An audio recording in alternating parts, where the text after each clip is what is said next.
so much motherfucking design on right now. Break it down, bring it back, make it clap. I got 3 old thoughts, new block, where that dick, bitches on my line, and you know.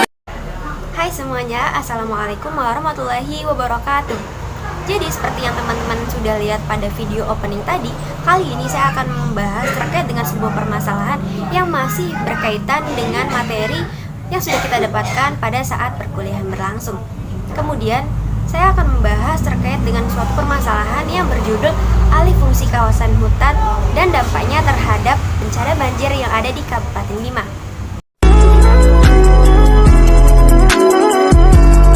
Alih fungsi hutan di kawasan Kabupaten Bima merupakan bentuk masyarakat yang tidak sadar akan pentingnya keseimbangan lingkungan, di mana pada saat ini kawasan hutan yang ada di Kabupaten Bima cenderung dimanfaatkan masyarakat sekitar untuk dijadikan sebagai lahan pertanian komoditi jagung, di mana masyarakat terus berbondong-bondong untuk mengembangkan pertanian tersebut.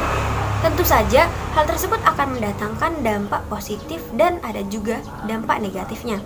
Adapun dampak negatif yang sudah pernah terjadi yaitu pada tahun 2016 terkait dengan bencana banjir yang terjadi di kawasan Kabupaten Bima yang sempat menggemparkan publik. Ada pula dampak positif dari hal tersebut yaitu meningkatnya perekonomian masyarakat sekitar. Akan tetapi dampak negatif dari alih fungsi kawasan hutan ini terus berlangsung hingga saat ini, sehingga masyarakat harus berhenti mengalihkan fungsi hutan tersebut dengan sebagai lahan pertanian. Adapun faktor penyebab terjadinya bencana banjir pada kawasan Kabupaten Bima tersebut, yang pertama tentunya dikarenakan adanya peralihan fungsi lahan hutan.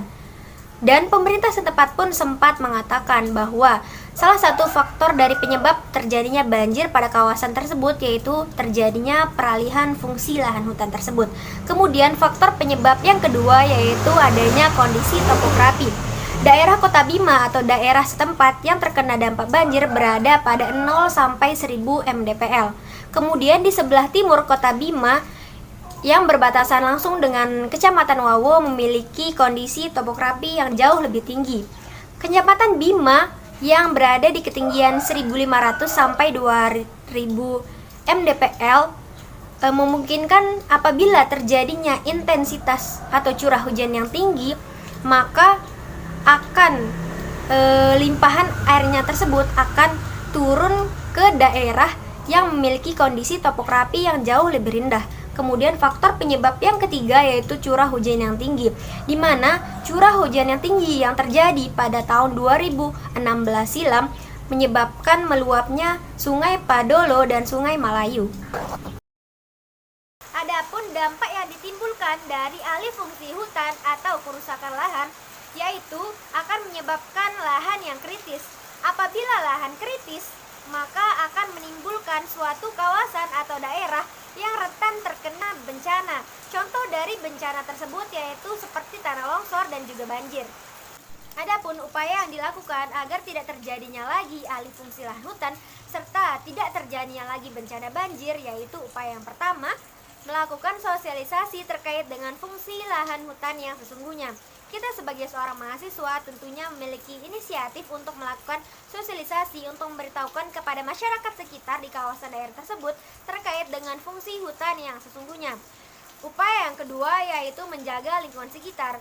Upaya menjaga lingkungan sekitar ini merupakan upaya yang sangat penting di mana kita sebagai masyarakat di sekitar kawasan tersebut menjaga lingkungan seperti tidak membuang sampah sembarangan dan menebang pohon sembarangan. Upaya yang terakhir atau upaya yang ketiga yang dapat dilakukan yaitu menjaga atau melestarikan hutan. Tentunya seperti yang saya katakan sebelumnya, dengan cara tidak menebang pohon, kemudian tidak mengalihkan fungsi lahan hutan, melakukan reboisasi atau penanaman pohon, dan lain sebagainya. Mungkin sekian yang dapat saya sampaikan. Terima kasih. Assalamualaikum warahmatullahi wabarakatuh. Bye-bye.